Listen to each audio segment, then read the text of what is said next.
How's it going, everybody?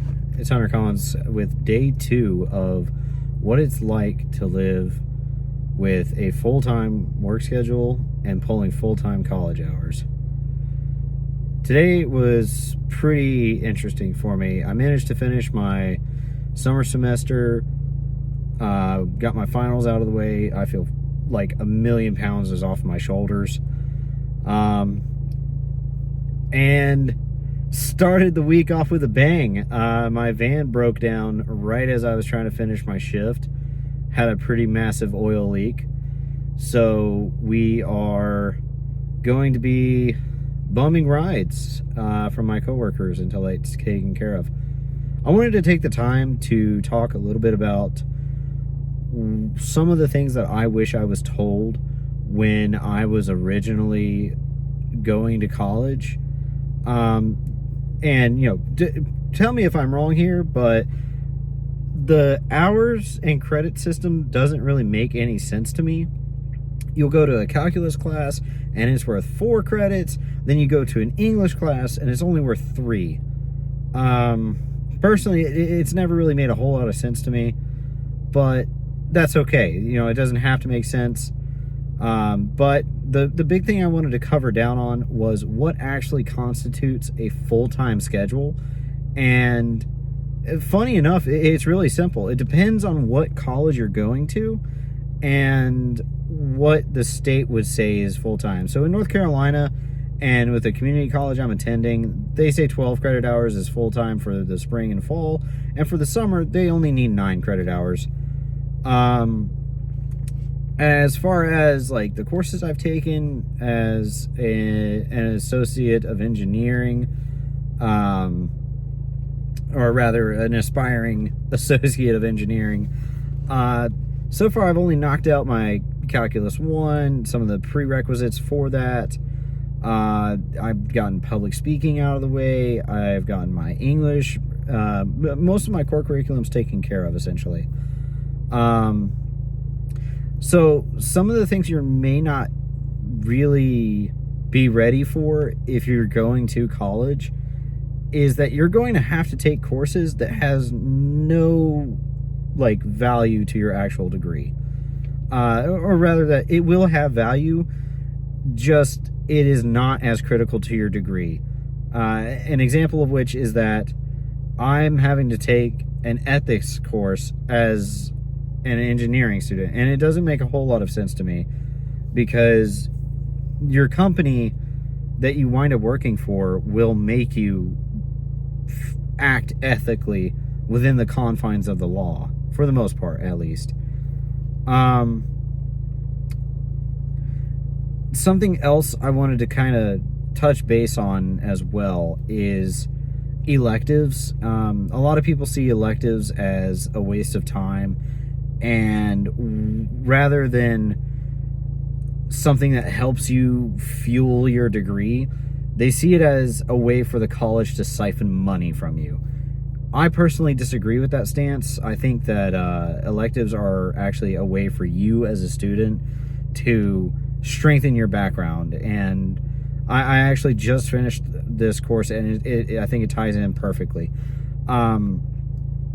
Admittedly, I'm not the brightest crown in the box, especially when it comes to computers and newer technologies, which is a massive handicap as an engineer.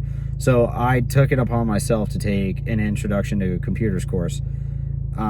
Personally, that was miserable. I wasn't a big fan of learning how to utilize Word and Excel and PowerPoint, but it's a lot better than taking art just because I wanted to take art, The next thing I really wanted to